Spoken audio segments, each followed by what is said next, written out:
sa tanan. Uy, kaluya ba? Maibot tayo sa tanan. Maibot ka. Ano ba? Pinapugulay tao natin ay. Bitaw, can you come forward, please? Pwede ra. Mahangyo. Forward tagamay. Juntay lang. Salamat. Alright. Psalm 11 verse 3, I will be glad and rejoice in you. I will sing the praises of your name, O Most High. We love to be in the presence of the Lord. Let's declare God's goodness and faithfulness this morning. Let's sing this song, I love to be in your presence. We're looking around. Let's acknowledge the presence of each one. Let's all stand up.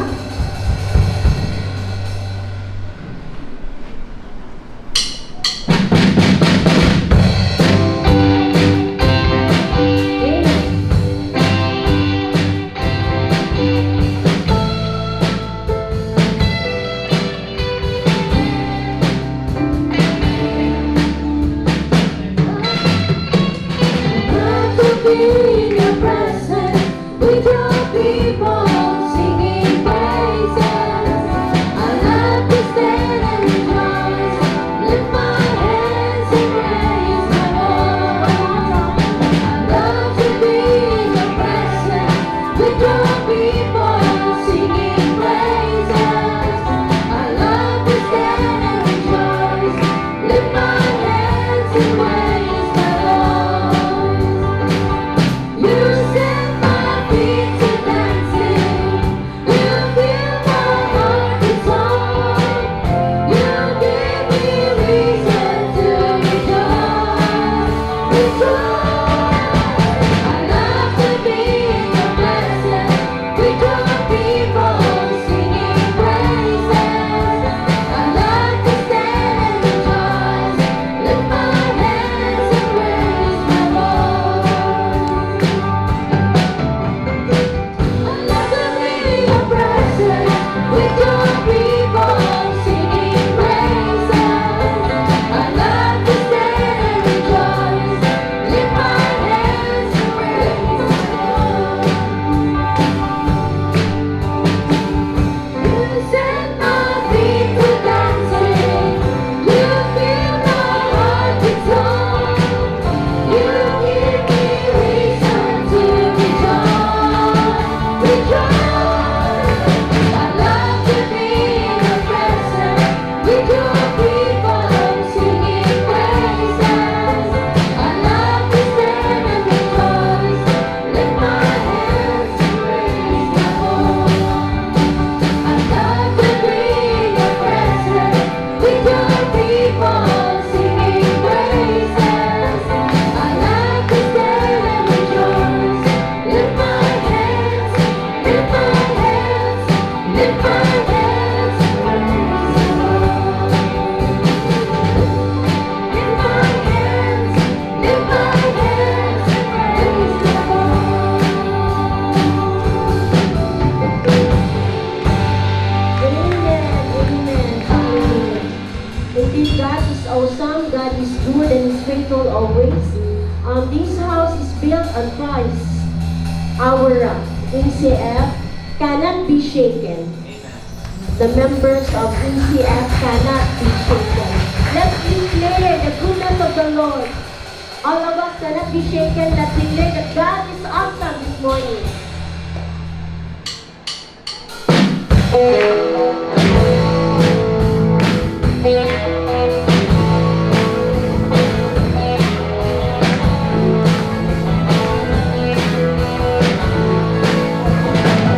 In this household of great peace,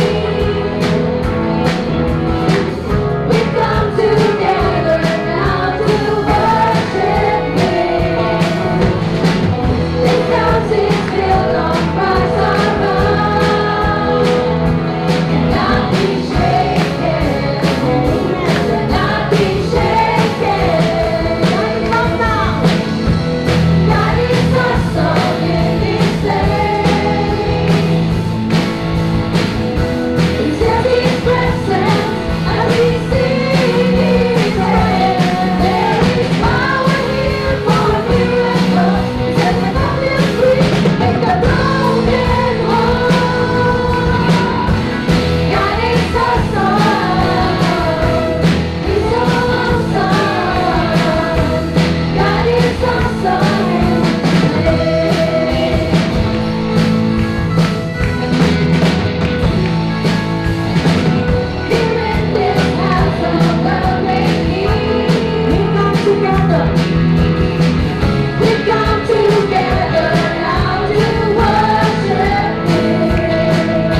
awesome sa among tansa-tansa ka kinabuhi. Thank you, Lord, for being so faithful. Thank you, Lord, for all the blessings. Thank you even for the trials and for the problems. We are here this morning. We unload to you everything, Father. We invoke your holy presence in our midst. This morning, we can declare that you are indeed good in our lives, O God. Your mercy overflows. Your love never fails us.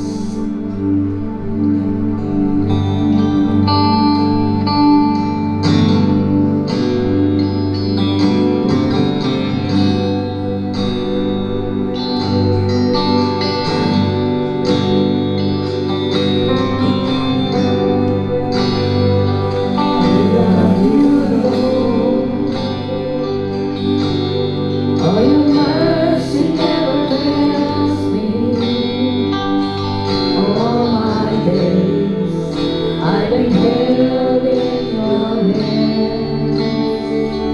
From the moment that I wake up until I lay my head, I will sing of the goodness of God. All my life you have been faithful. Yes, Lord. All my life you have been so, so good. With every breath that I am able, oh, I will sing of the goodness of God. I love your voice. You have led me through the fire, the darkest nights. You are close like no other.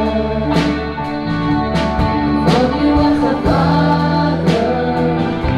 I love you as a friend, and I have you for the goodness of God.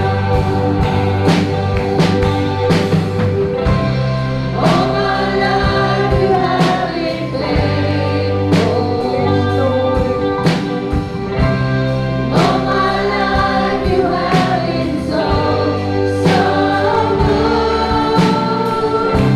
With every breath that I am able, I will sing of the goodness of God.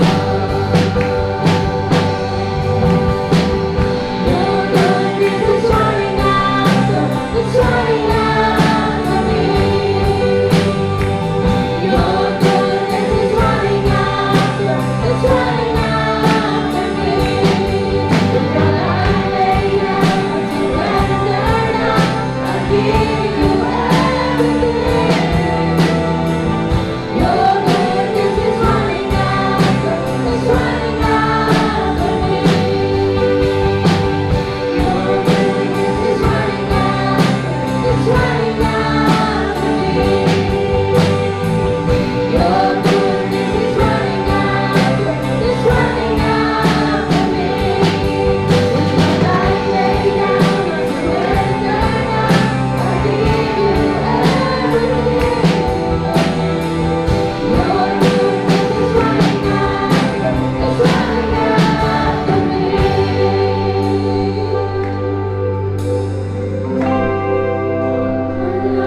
You have been faithful.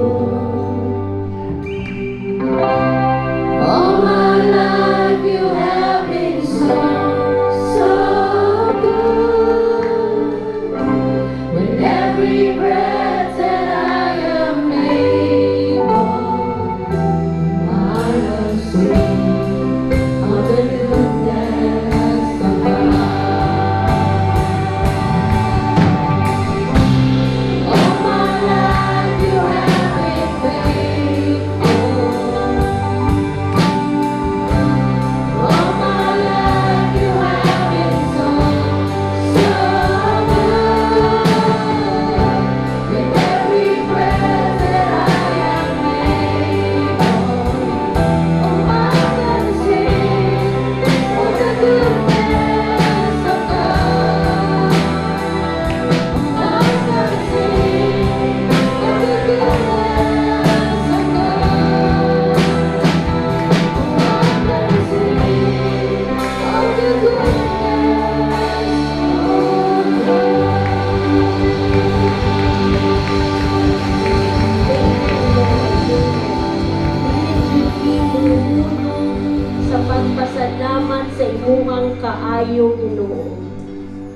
goodness overflows, good Lord, sa among tagsa-tagsa ka kinabuhi.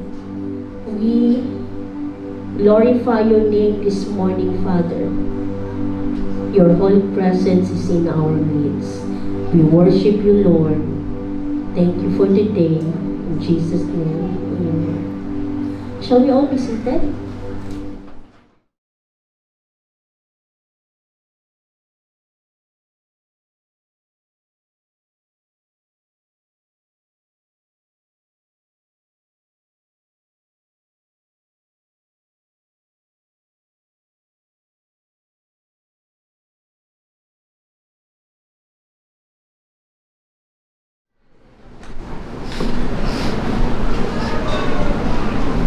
Good morning, NCF.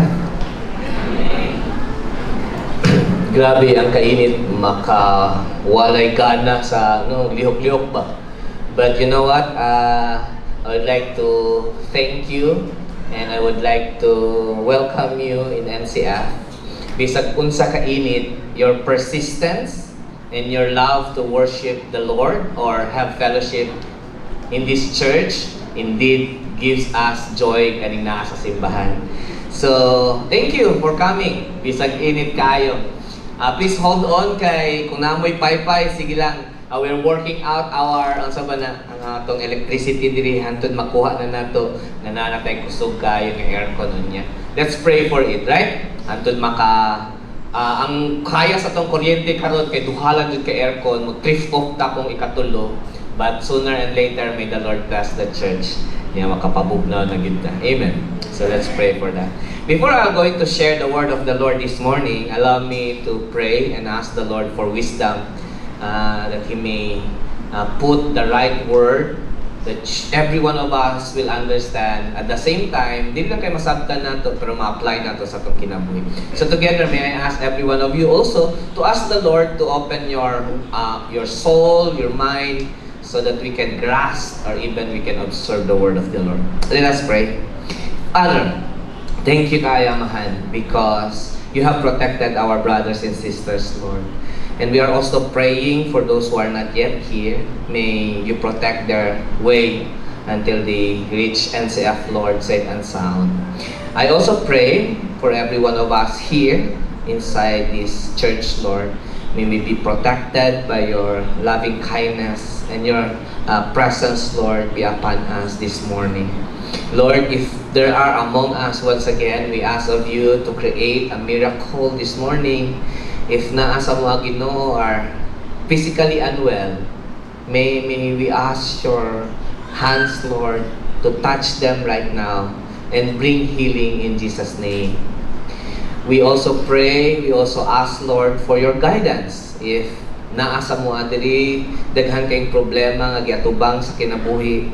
And it seems like they are already swaying from the path that you have set before them. Not only that, there are some of them are losing hope. Some of them are fighting very hard, just to survive.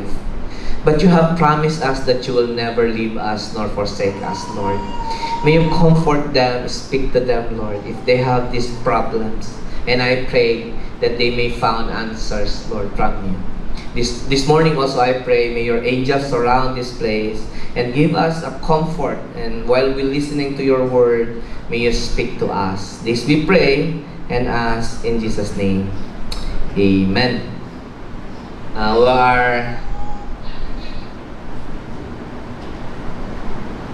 The word guide, whenever I read this word, whenever I heard or hear this word, it brings comfort. Especially if you love making campings or ganahan ka nga mo larga og lain-lain lugar. When you heard or if ever you heard word guide, mura kag komportable, isn't it? No? Kana bang naay mo giya nimo? Every time you buy a new cell phone, especially dili ka kayo familiar sa cellphone, you need a guide, right? Muani ka sa Cebu, mukuha ka og Waze, no, para makabalo ka sa padulong. Samot na kay kauban nga kabalo gyud sa Cebu City or kabalo sa lugar sa Cebu, Basta na kay guide, it seems like, wow, it's nice, no? Na kay guide. It's bring comfort at the same time, dili siya hassle for you. Every time I hear this, every time I have guide, murag lami ang kinabuhi, lami ang flow sa kinabuhi. So, it seems to me that guide is very important, especially sa mga Kristohanon sad. Amen. Basta na ni guide ang atong Kristohanon kinabuhi, murag nindot kayo padayon ang atong pagka-Kristohanon. Basta naalantay mo guide sa tuwa. And we know that the Holy Spirit is our source of guidance gid siya, ang Holy Spirit, the most powerful guidance nga could ever have ang isa ka Kristohanon kung naay balang espiritu. But since the Spirit is a spirit, we cannot see them, we cannot see Him, we may hear His word, but the Lord also gave us someone, no, kada bang tao gyud nga naka-experience kita sa same experience nato, nakakita kang Kristo, nakadungog kang Kristo, and He claims, no? Ni claim siya, I can be your guide. No, nindot kaayo sa Kristohanon nga kinabuhi, nga di kay kakabalo unsaon pag kinabuhi as a Christian, and yet someone ningon sa imo, hey, if you will follow me, because I follow Christ, mas easy. Mas makatabang, mas dako nga tabang.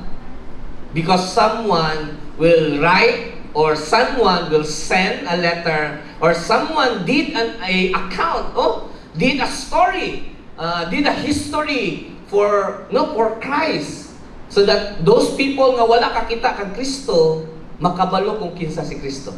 You and I, we don't have enough knowledge of who Christ is. Because in the first place, we're Gentiles. O wala tayo dako kayo nga knowledge kung kinsa si Jesus. Wala manganit na kabalo unsay puro manaa dito sa Jerusalem karon. May nakaadto sa Jerusalem. Pipila lang sa tuwa diri nakaadtog Jerusalem, but the entire congregation apil inyong pastor wa jud kaabot og Jerusalem. Wa nakita kinsa ng Hudiyo. Ang tinud nga por mga Hudiyo gawas atong nianhin diri nga Hudiyo, we have listened to the word, nindot di ang ilahang lengguwahe. But we haven't seen the real place. We do not know unsa gyud ang naong kung kinsa na si Jesus, or unsa gyud ng Jerusalem, ug unsa gyud gibuhat ni Jesus. But a guide was given to us to follow. Mas easy bisag wala ta kakita, right? Someone claimed, he said, follow my example as I follow Christ. We are still talking about discipleship, paun sa tamahimong disciple ni Jesus, as we grow according to the image and likeness of Jesus Christ. Gusto ta mutubo nga pareho ni Kristo. Gusto nato atong kinabuhi susama kang Kristo.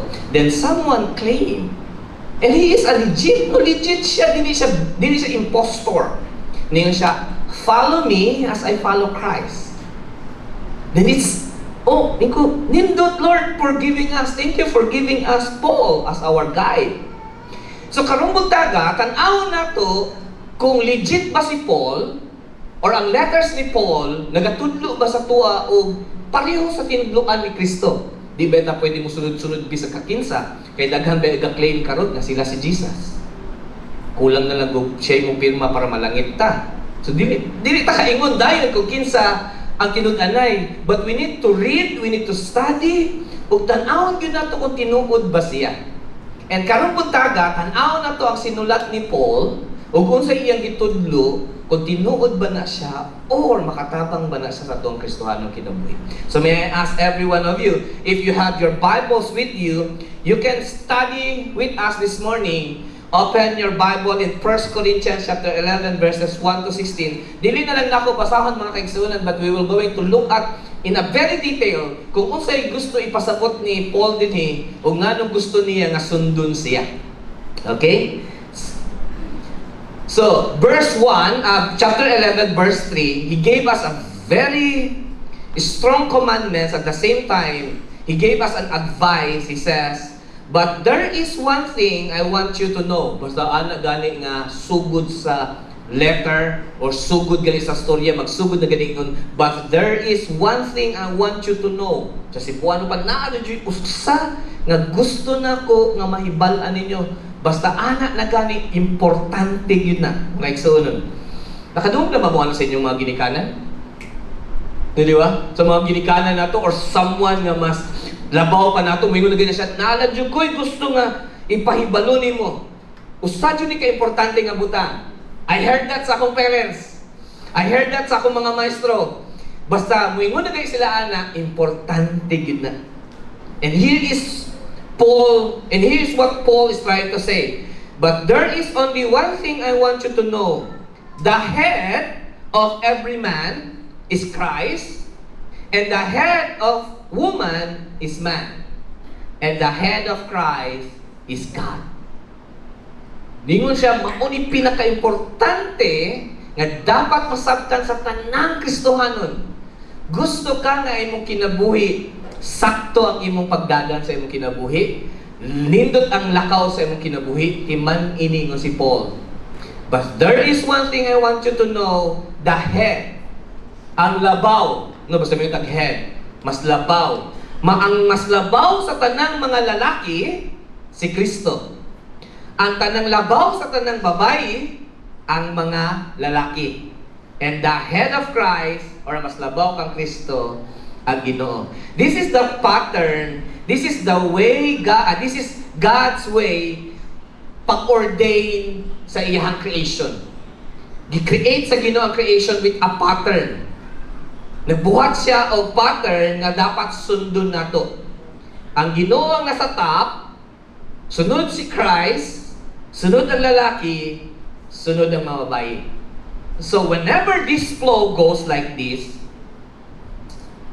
i-create na sa Ginoo, and whenever we adhere to that calling, kung ato ganing tan-awon ang lalaki nga head nato, mga babae, every time we look at our man, we look at our husband, we look at our father in the house, pagtanaw ganin nato, he is head of us, he is the head of the family, nagpadayon tas kabubuton sa Ginoo. No, ang lalaki sad, gatanaw sad sa Ginoo, ka Kristo, nga siya head. Mas labaw si Kristo kaysa mga men, and as well as Jesus look the Father as His head. That is the ordained pattern nga gibuhat sa Ginoo. And you know what? The blessing also flows like this. Kung panalanginan ka sa Ginoo, kinahanglan na asa pattern. Kung dili ta mo himog pattern ana mga kaigsunan, kung dili nato na subayod mga kaigsunan, na ay messed up mahitabo, na ay mga butang nga pwede makapugong sa blessings. There are ways in which these blessings be stopped. Mga panalangin nga giandam na sa Ginoo, mas stop na siya mga sa Ginoo. In what ways? It is when we try to mess up the God-given ordained pattern. Ang blessing dili na mo padayon if i-messed up na to. Na-adjoy trouble or na-adjoy chaos may tabo. For example lang, naturally, ang rain, no, ang ulan, muabot yun siya sa panahon nga dapat iulan na niya. Right? Pero, usa sa syudad, no, isa sa pinakadako nga syudad diri sa kalibutan, ni-create sila og no, cloud seeding. Gusto sila mo ulan, pero sa ilahang kaugalingong pamaagi. Ug dinabot ng ulan, nakita niyo sa news, baha. Grabe, guba ang ilang city. It's because it's not natural. Dili na mo i-ordain sa Ginoo. Whenever we mess up what the Lord ordained, already have the pattern, gubaon gani nato na chaos yun. Pareho na lang no sa pagputol nato sa tanang mga trees. Unta kung daghan pa ta kayong mga punuan karon dili siluta anak kainit. But because we have ruined what the Lord has already done, no, mo na mag-experience sa og chaos or morning. Init kaayo. Mahimo lang ng bugnaw kung naong sa katapat ni mo bugnaw. Tanaw sa tapat sa imo. Tanaw sa mga tapat ninyo para makapabugnaw pag ginagmay kay medyo init gid ang sulod nato karong buntaga. So that is the pattern. Usa sa mga paagi para mabungkag daw na ingon si Paul, if you will ruin the pattern or how the Lord designed it. Now, naa siya teaching si Paul sa mga churches nga dapat tun-an nato karong buntaga. Kung di po nato ni masabtan, basig di nato ma-capture ang blessing sa Ginoo. Here's we begin. Ingon siya, magguba ang pattern sa Ginoo if A man dishonors his head. Kinsa kaniyang head sa man? Si Christ. A man dishonors his head if he covers his head. Ma-dishonor ko nun niya si Kristo kung tabunan niya yung ulo. While praying or prophesying, samtang ga ampo siya, samtang ga simba siya, kung tabunan niya yung ulo, iyahang i-dishonor si Christ. But not with the woman, but a woman dishonors her head. Kinsa kaniyang head? Ang man. Iyang i-dishonor ang iyahang husband if she prays or prophesies without a covering on her head. For this is the same as shaving her head. Usa ni sa mga kultura at the same time na himong doktrina sa simbahan, kung ang mga babae daw, kung magsimba sila sa Ginoo, kung magampo sila diha sa Ginoo, kinahanglan na ay cover ilang head. Munay gusto ni Paul nga buhaton sa mga taga-Corinthians. Ingon pa siya, mga babae, kung musimba mo, please, butangi o tabon inyong mga ulo. Katagang na kong picture kayo mo rin, kunot inyong ulo mo, sa dagway ang nagipasabot. Is this familiar? Some of our denominations or Christians di sa Cebu are practicing this one. Ga-cover sila. Biblical day na. Dili day na, ga-cover lang sila kay para matabunan ang ilang buhok. Na, biblically di ay ginabuhat na sa panahon ni Paul. O dili lang na kay ginabuhat nila, sugo yun na ni Paul sa tanang babae nga i-cover yun nila ilang head. Now, may yung kapastor, mag-disagree kita na kay DJ ko ganahan nga mag-kupo-kupo. Tanaw na yung tapat kong pamilyarize na kung no, magkupo-kupo mo. Muani mo din sa simbahan nyo, marumang namin kupo mo, mahatlop ninyo. Kung nga kamaanan, pero sa ubang simbahan, na-practice ani, anad kayo sila aning matabunan nila. Now, if someone daw, yung pa si Paul, but if someone wants to argue about this, kung makiglalis ka ani, buhaton pa ni Ogdili, yung pa si Paul, I simply say that we have no other custom than this, and neither do God's other churches. Kung naadoy makiglalis ni Paul, kung whether magtabon ba sa ulo or dili, ingon si Paul, wala tay laing kustumbre. Wala tay laing kultura nga ikapresent. Nga unsa man kay special ng tabunan ng ulo? Unsa man dyan naa diha? No, kita na ako sa karaang picture nila ang mga Hudiyo o tanang mga babae sa Hudiyo. Magtabon gyud sila buhok. Tabunan nila ilang buhok, tabunan nila ilang head. And what's the background? Nga kinahanglan man gyud ni? Is this religious lang ba gyud ni? Or nalay something miracles ani or na may power sa pagtabon-tabon sa ulo? Lord, what's with the covering the head? I found out historically, head covering was considered a form of dignity for a woman. What? Ang babae daw nga naay tabon sa ulo o tabunan nila ilang ulo, mas dignified ang babae, mas karespetuhan sila sa panahon nila. Kawala din mo yung mga, di din dapat mo respeto yung mga bayhanan mo kaya wag ka cover sa inyong head. Ano di ay? And to have one's head covering removed was a source of humiliation.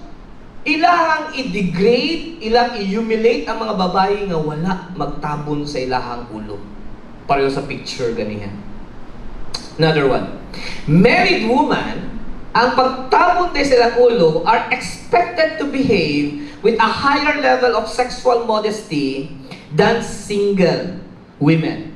Due to the commitment they have made to their husband and covering their potential alluring hair is one aspect of this.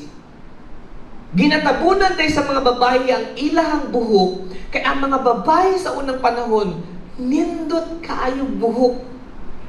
Have you heard this?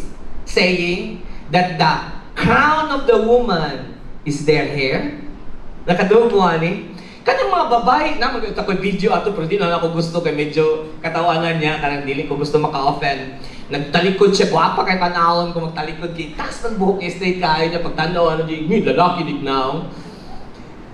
You see, makaibog ang babae nga taas buhok. Tanong na mataas na. That's why inyong papa, inyong papa nga dili gusto paputlon inyong buhok, mga babae?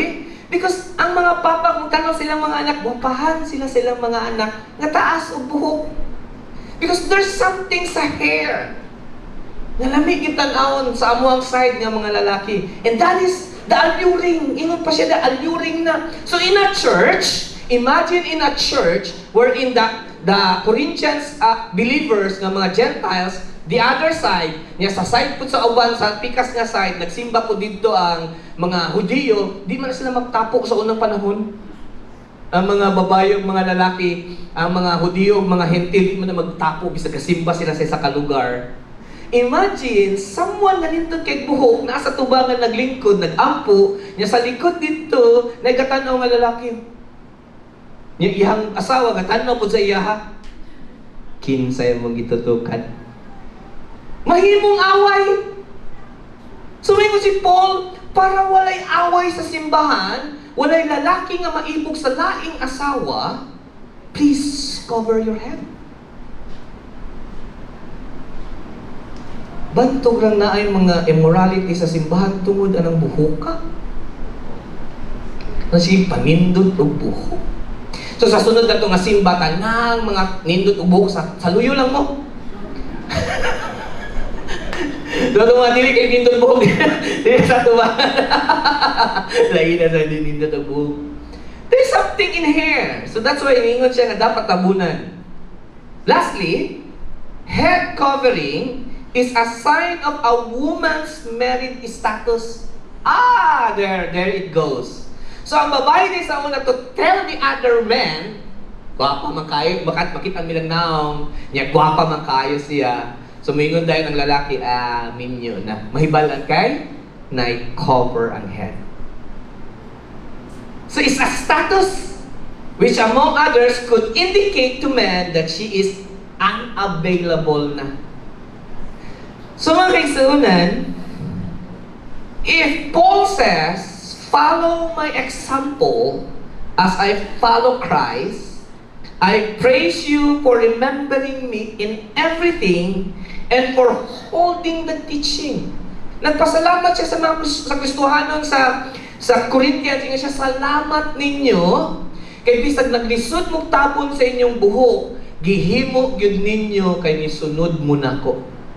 No, karon kay si Paul man ang atong apostle, question, ang mga Christian ba karon kinahanglan sad mutabon sa ilahang buhok? If this is from Paul's teaching, kung gikan ni kang Pablo nga pagtulunan, dapat ang mga babae karon nag-cover sad mo sa inyong mga buhok. Pwede ba ka next Sunday? Baka na ka, pastor. This is a command from Apostle Paul. But when I look at this, and I said, Lord, it seems like kung sunod gyud ni ani, unsa man yung pinaka-bottom line nga gusto ingon ni Paul? Kung sundon na mo ni, tanan ba kapod ni mo agree? And I suspect di gyud mo agree ang mga babae ani. Kapuyan na sila mag-cover sa head. So I found out, and I researched and I found some article about this, and they said in this way, the image of a culture differs from one generation to another. Ang kultura na to, dili pareho. Ang atong paagi, dili pareho. But its core message remains. Balikon ako, Cebuano na ako, kung kaya ba na ako ni ma-explain sa Cebuano. Ang taksa-taksa ko nga kultura or kostumbre, nagkalain-lain sa laing mga henerasyon or lain-laing lugar. Pero, naay mga kultura nga pareho yun, pero lahi lang magnaong, pero ang message, ang core message, pareho yun. Like for example, kung sa Jew, ang ilahang buhok, ilang tabunan para mahibanan sa mga lalaki nga minyo na siya, sa India lain. Kabantay mo sa India, paun sa mahibalan nga minyo na sila, dili covering their heads. Ang mahibalan sa ilahang nga minyo na sila, kay naay pula sa ilahang agtang. Tingala mo nga, may pula ang mga agtang sa mga babae. Ang uban, wala. Diha daw mahibalaan kung asado ba? Or, saan sa siopaw? Bola-bola. Pero sila dili. That is their custom. Ilan ang kultura to tell the other men, hey, don't mess up with me. Or, ayaw na pag-flirt-flirt na ako because I'm a married woman. That's the sign. Kung sa babae sa mga Israel, kabunan nila ang buhok. But sa mga babae sa India, usa katatak nga pula, kanang tanang lalaki, kabalo na nga minyo ni siya. Kung wala ay pula diha sa iyang atubangan, available pa ni. Tanawan yung matapat kung wala pa na pula. Very available kayo na. Pero in our culture, asa ta nabilong? Nabilong ba ito sa ilaha? Now, our general culture sa mga tao karong panahon nato, paon sa mahibalaan kung minyo na sila? It's the ring. Right? So, tanang mga lalaki, tanang mga babae, giputangan og ring. It's a wedding ring. So, kung na mag-flirt-flirt ng mga lalaki, may balaan ni mga babae, mga anak-anak na dayon, para makita ni mo nga nasa ring. And it simply signifies, don't mess up with me or don't flirt with me because I am already married. No? Ang mga lalaki sad, kung na yung mga babae mag-flirt-flirt, kay gwapo na kayo, ang mga lalaki, ang instead ng, hello, hello. Ayaw na! Minyon ako! Ako lang, wala lang ko yung ring. Ako nga sa wala sa... Di na baka. Kasi dagan pa magkagusto sa imo diha, ha? Ako ang asawa na, basta Gina, why mo messed up, anak? Bantay mo na ako. Sa yung message, ano yung mga kaigsunan? Sa yung message ni Paul sa iyang pag-cover sa hair. This is the core message of that. For this reason, and because the angels are watching, a woman should wear a covering on her head to show she is under authority. Sa Cebuano pa, nga nung nagpa-cover silang buhok, kay nagpasabot na sa tanang tao, hey, I am under with someone's authority. Naanay head sa kuha. And that is my husband. Nakuha na ninyo ako explanation. Kung makakita mong babae nga Hudiyo, nga nag-cover sa iyang head, he is trying to tell you, hey, I am under in someone's authority. Naanay mas labaw na ako, and that is my husband. And ako, under ko sa iyang authority, so musubmit ko sa akong husband. That is the sign nga nag-under ka sa authority. Ang imong ring, mga babae, may I look at your ring? That is your sign. Telling the community, hey, I submit to my husband as higher authority than me. That is what the covering of the head is all about. So someone may yung galing manghinambog sa ilang ring, manito kaya akong ring, minyon ako. Pero dili gani siya mo under sa authority sa iyang husband, kana iyang ring, panindot-nindot lang na. Wa siya kasabot nga nung naa siya yung ring. Itong mga dalaga, magbuta-buta po ring. Wala, ito ka, wala naman minyo, kaya minyo na siguro siya. Ay, magbutang ring. Kaya basing maan mo minyo. Muna hatod ka, wadyo nang uyab sa inyo, ha. The whole context is all about the husband and wife relationship with the Lord in the midst of them. Ang tibuok Corinthians chapter 11 is all about the relationship between husband and wife and acknowledging Jesus Christ as their midst or the higher authority. So, kung sundon gyud nato karon mag-cover ta og head, it doesn't make sense kay naa man pud atong kultura nga ring, di ba?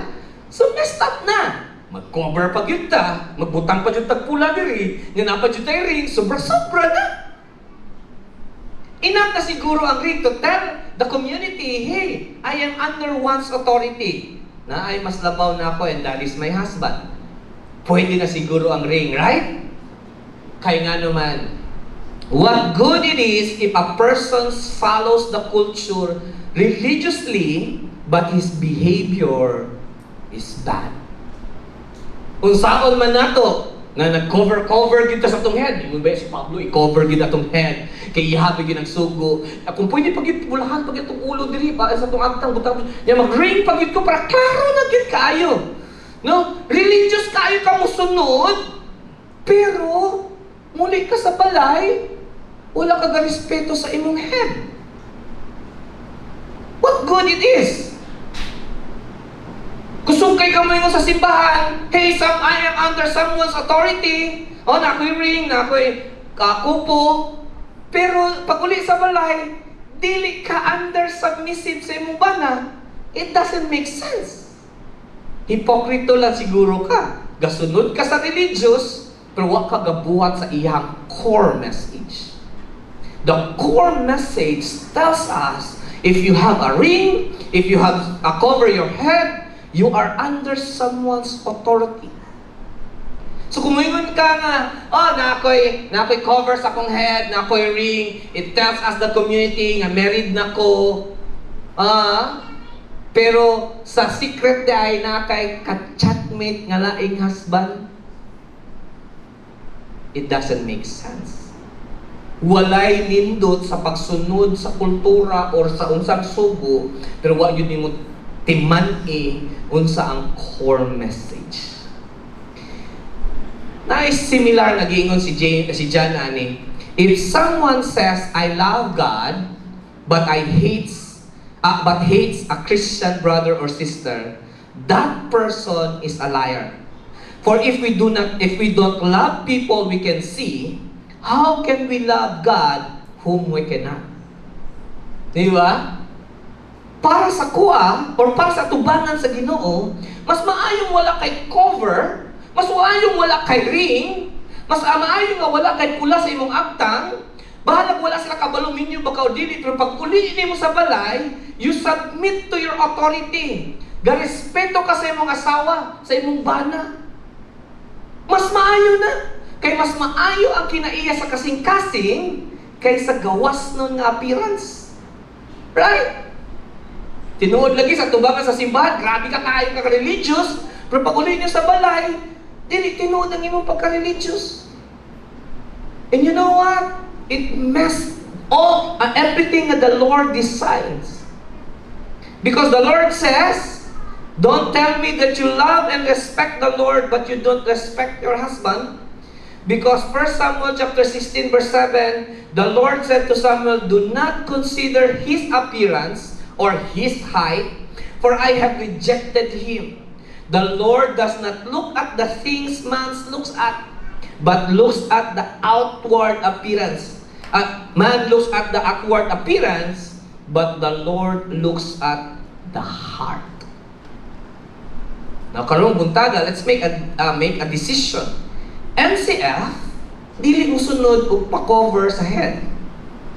Pwede ra gyud bisag sugo na ni Paul. Kaya nga naman, ang atong kultura nag-ingon na sa tua nga married ka kung natay ring. So masubra na, mag-cover pa ta.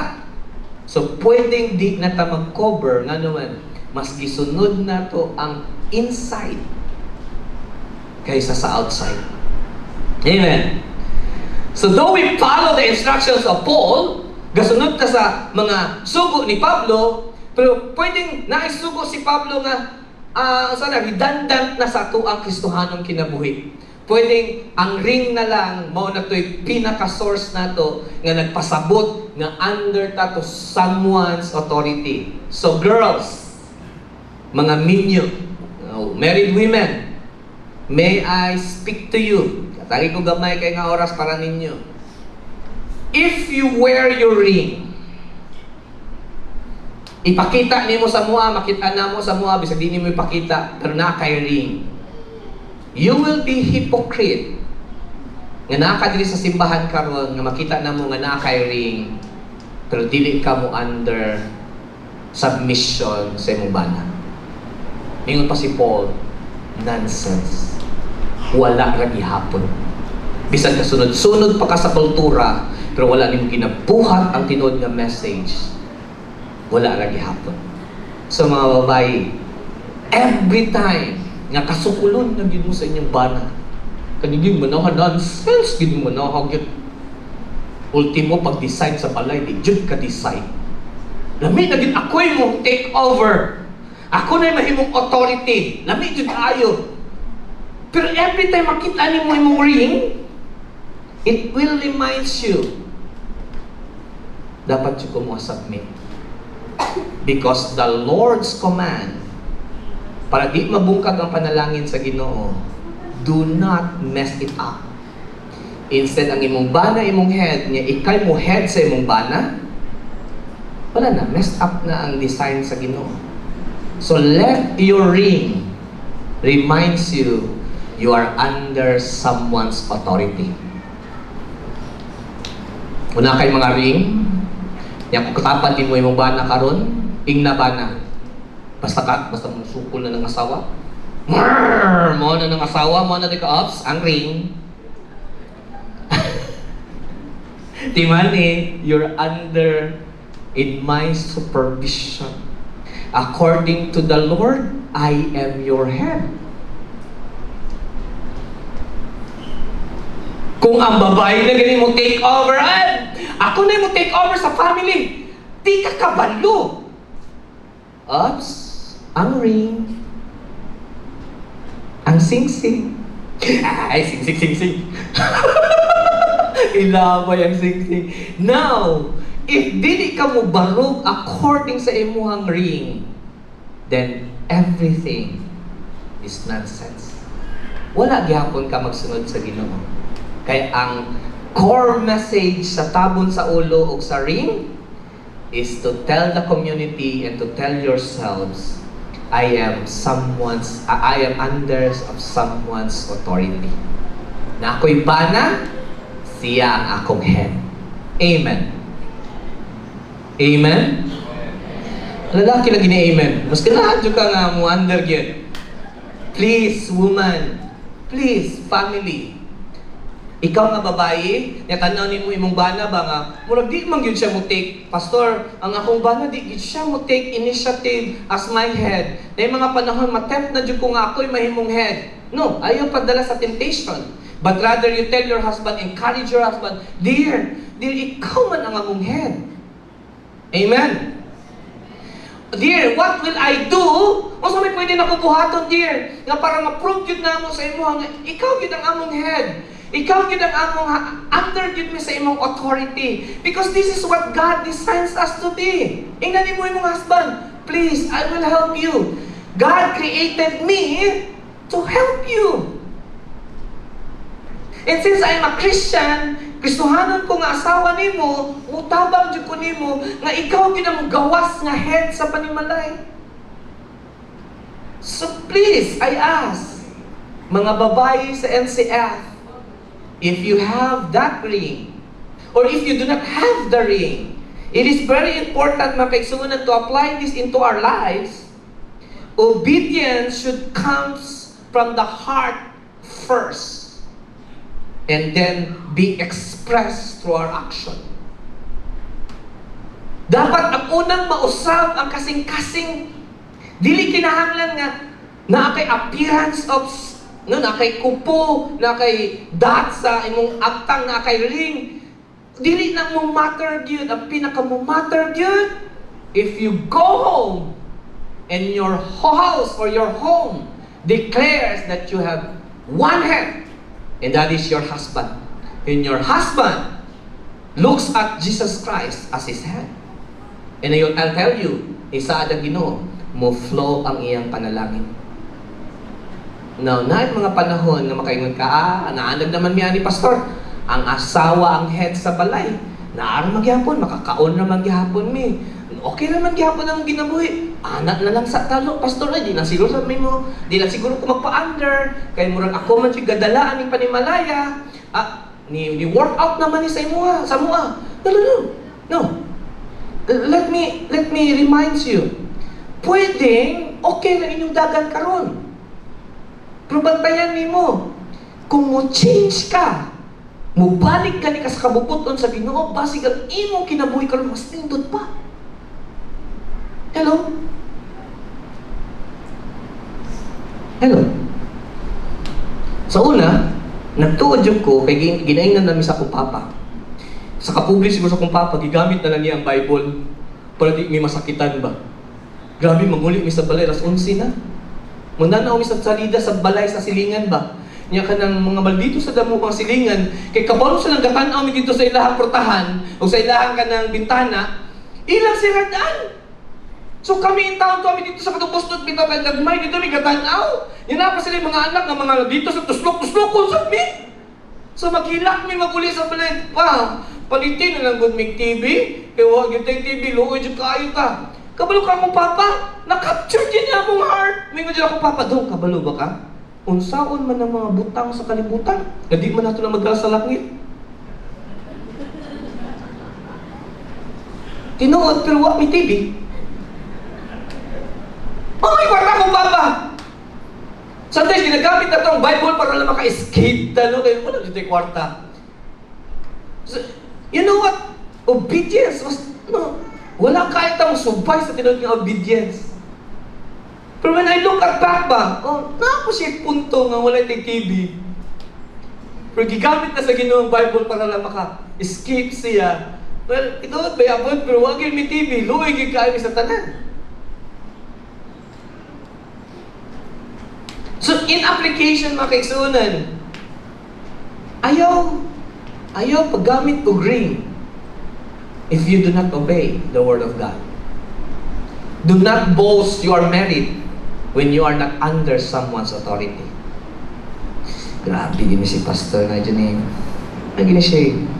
Paborito, gina si bahan na babae na gina tirahan pirmigyan. Igon sa nato ni mga lalaki eh.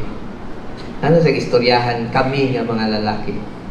Ano ang forma sa mga Hudiyo nga mga batanon? Ilang mga lalaki nga batanon, mga dili pa married, ana ang mga pamorma nila. Chuy. Kung minyo na kaana, hindi ko maminyo. Ilahang mga pari, or ilahang mga pastor, or ilahang mga rabbi, ana ilang pamorma. They cover their heads. Pero pag sunod sa simbahan, o sa sugo, tangtanga ang cover. Balisan sa mga lalaki. Kung wala kami sa simbahan, wala kami ka-prophesy, wala kami ka-pray, pwede na mo tabunan ang mga buhok. Pero pag sunod na gaya mo sa simbahan, mula ka na bitong artista, pag sunod sa daw kay portahan, sunod na yung mga lalaki kay walay cover. So mga isugo sa mga lalaki. Kadaghanan sa mga duko-duko siya sa banaw. Chiuji kay nasa kalo. Kinahanglan tangtangon din na niyo, bro. Sugo sa Ginoo. So ngano kinahanglan man i-uncover? Ngano kinahanglan? Nagitanaw na ko sa background sa iyang nag-research, wala may ginaingon. But Paul did not miss the question, gi-answer gihapon na niya. Pagbasa na ko sa verse 4 to 5, it tells us, a man should not wear anything on his head when worshiping. For man is made in God's image and reflects God's glory. Wow! Ang mga lalaki di ay, pagsunod na itong simbahan, tangtangon na ito ng cover sa itong lawas, sa itong ulo, kaya nga naman, pag-anhi na ito sa tubangan, or nasa sa tubangan, kanyang babae, wow! Na ang picture sa Ginoo sa iyahaw. For man is made in God's image and reflects God's glory. Mga wife, is there sometimes in your lifetime, sa inyo kami yun, na ginatutukan na yun yung bana, na pagtutok niyo, bupuwag yun, nang-iimahe sa Ginoo niya, naaba? Hello? Huwag yun ni amen. Magtana ba? Anak yun siya sayawa, oh. It should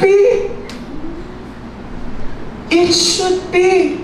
Sa tanang mga lalaki sa LCF, Dapat pagbarog na ito, bisang asa ta. Magstorya ta niya sa basketbulan, ari ta sa taas, mag-activity ta. Dapat gawas ang atong pagkalalaki o butanawon kita sa tanang mga anak na itong mga babae. Wow! Naagin sa iyang imahe ang Ginoo. Hello, men.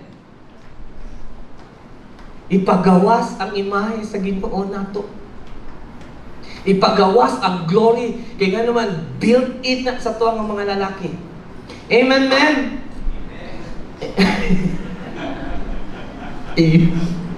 May ka-prove, pastor. Ano may prove, anak yun? Basik si Paul na ha? Let's see. What does it imply when a man uncovers his head while praying and prophesying? Let's see. Yun pa siya, for a man should not wear anything on his head when worshiping, for man is made in God's image and reflects His glory. Huh? Pareho ba siya sa tinudluan sa ubang mga prophets, pastor? Yes. Mismo si Moses na nag-write sa Genesis, ingon siya sa Genesis chapter 1 verse 26, then God said, let us make man in our image and our likeness. So kita nga mga lalaki, we are in the image and likeness of God. Dapat mo reflect sa tuwa ang pagka-Diyos sa Ginoo. And not only that, ningon pa siya, and let them rule over. Unsay rule nato ng mga lalaki? Over the earth. So gibus nako karon. Dili lang ako si Paul, si Peter, si Jesus, gabus sa tanang mga lalaki sa LCF. Hey, stand firm. Be men. Kinala magpakalalaki yun ta. Kinala makita sa itong pamilya ang imahe sa Ginoo. Mga kaigsunan, importante gid kaayo. Kaya nga naman, gikawat na ni Satanas ang atong imahe sa Ginoo. Muna ang kalibutan karon messed up. Kay gikawat niya ang image sa Ginoo sa mga lalaki. Ang mga lalaki wala na nagpakita sa imahe sa Ginoo. Asa na nahitabo, pastor? The enemy took this image and likeness from us in the Garden of Eden. But Jesus restored everything at the cross. Girestore na tanan ni Jesus dito sa cross. Gikawat ni Satanas. Muna nawala ang atong image as a man. But when you put your faith in Christ, gibalik na sa Ginoo tanan sa imuha ang imahe sa Ginoo. So karon tanan nga believer nga lalaki, mga imahe na sa Ginoo nga dapat tutukan na sa mga asawa. Wow, lamig gid ang kinabuhi gyud. Do naman tay mga panaglalis pero mulabaw gyud ang pagkaimahe sa Ginoo sa mga lalaki. And you know what? If you are not doing this, mga men, I'm calling every man. I'm calling out every man. If dili nimo ni barugan, na ay trouble imong family because the panalangin sa Ginoo is not flowing according to the pattern nga gibuhat sa Ginoo. So we need to stand. Mubarog gyud ang mga lalaki. Nakita gyud ang imahe sa Ginoo. Kabaw mo hantod karon, ginapaning kamutan ni Satanas nga mawala na nga imahe. Samot na magsige kag tanaw Facebook. Ha, kabantay mo sa YouTube, sa mga reels. Nakabantay mo na sa mga reels, kanang bitong bago karon nga reels nga magdala ang asawa o kanang hanger. Nya ihang bana pasayawon niya. Kuna magka nag-picture out. Ako'y authority, sayaw. Nya ang sayaw ra ba kay luod kaayo. Lalaki pasayanawon og kanang basta ni Job. Nya mag-short nga mo kay pasayawon kay hadlok sa asawa. That's the way Satan's do it. Paagi na ni Satanas nga kung ang lalaki mahimong ubos sa iyang babayi, ang panalangin maputol. So kung wala kay panalangin, di niyo makita ang kamot sa Ginoo. If you keep on looking, sige kakalingaw, lingawa na, lingawa ginanain. Himuon po niyo sa balay, di ta mo stand. Siya naman ay dragon din sa pamilya, pastor, bahala na lang. And that's why ang pamilya dili mo grow according to the image and likeness of God. Because sala po nato nga mga lalaki. Ginabus nato ni siya. Okay ba ka akong audio dong? Ready na ba ka? Kaya ipakita sa inyo nga dapat pagtangon na gid nato ni. Kung naay magtanaw ani, ipapalong gid nato sa atong pamilya kung naay magtanaw ani kaya ginabus ni Satan ang trabaho niya. Ready na ta bro? Bantay dito na pudi mo tingog niya. You have a father, he becomes a father-in-law. You have a son, he becomes a son-in-law. You have a daughter, she becomes a daughter-in-law. You have a mother, she becomes a mother-in-law. You have a wife, what does she become? She is the law. Mga tawa mo! Yes, mga tawa mo! But you know what? That's how Satan do it. Ginabuhat na ni Satan para mabus ang babae. Okay, I am the law. Ako na ang law sa balay. Tag-aw na ito niya kung bana. And the moment na musulod ka sa trap ni Satan, the blessings of the Lord was cut at that moment.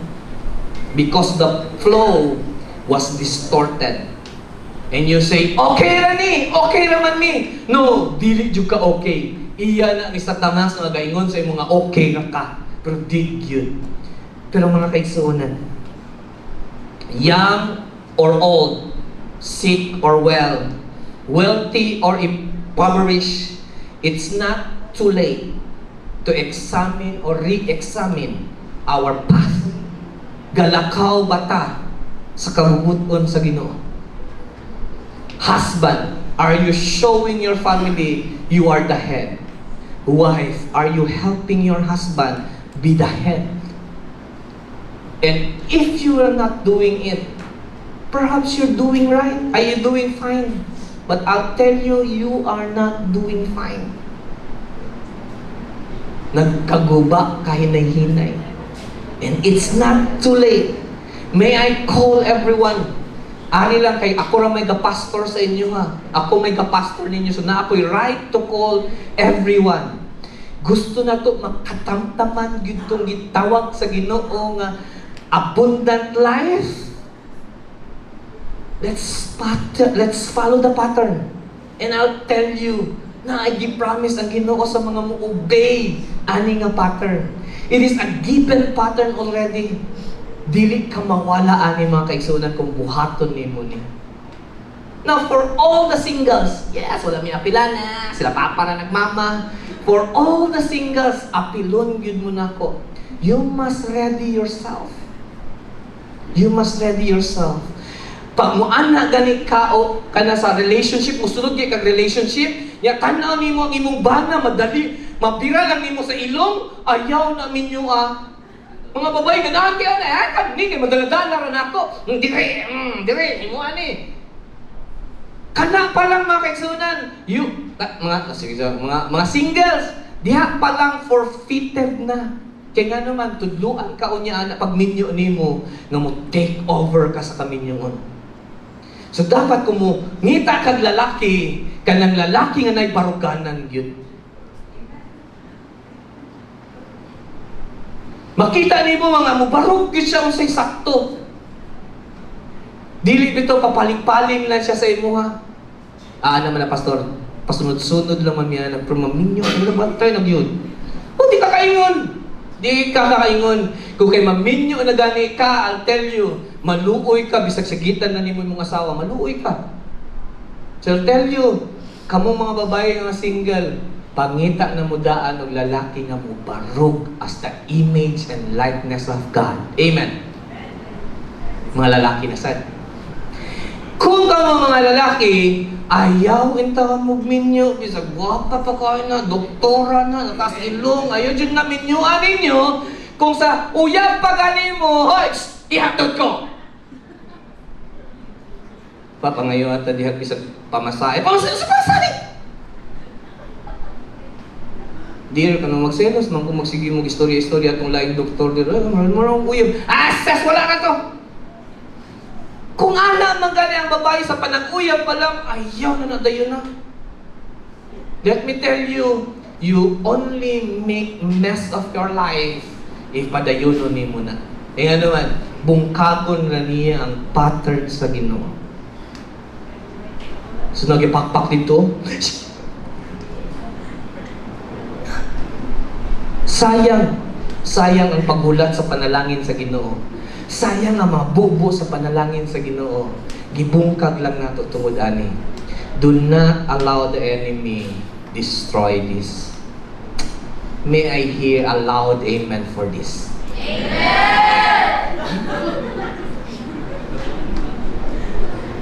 Kanang tayo yung katawa, dili na joke-joke. Ha? Seryoso namin yung pastor nila. Kabutuhan ng ugat anin. Tinuod bitaw, gusto lang po na ako maka-experience mo na experience na ako o akong asawa. Na-experience na mo ang abundant life sa Ginoo kay ni-submit ni sa tagsa-tagsa. Dear, I am the head of the family. You are my helper. Tabangi ko nga mahimong head. The moment my wife agrees with that, natagamtaman na mo ang tanang panalangin nga giandam na sa Ginoo tanang paranam mo. I'm not saying na madato gid mi kaayo, but we live in a life where we can say, Lord, thank you. Life application para sa mga lalaki. Therefore, if anyone is in Christ, ikaw ug ako, he is a new creation. Katong image nga gikawat sa tuwa, gibalik sa Ginoo because He created us new. Gibalik sa Ginoo so we can stand along with Christ. We can be the man of the house. Men, let me call out all the men. Believe in the work of Jesus Christ at the cross. That cross cleansed our sin. He restored every man in His image and in His likeness. Let us take the role which God ordained us from the beginning. When He created man, He said, let's create man in our image and likeness. Let us rule and take care of our family, our first ministry. Gusto nimo nga mo flow ang panalangin sa Ginoo sa imong kinabuhi. Your first ministry is your family and be the man of the family. As what Paul says, one thing lang gid ako itudlo sa inyo nga si Paul. God is the head of Christ. Christ is the head of man. Man is the head of a wife. Kung mo respond ta na women, your head is your husband. Men, your head is Christ. And if this flow will be applied sa itong kinabuhi, I do believe as the word of the Lord promised, the blessing flow. So let me call everyone, therefore, what kind of image and likeness of Jesus Christ that God wants us to possess because we grow in His image and likeness? Practice submission the way Jesus did. Si Jesus, ni-submit siya sa Father. Bisag sakit kay ang crucifixion, He submit to the Father.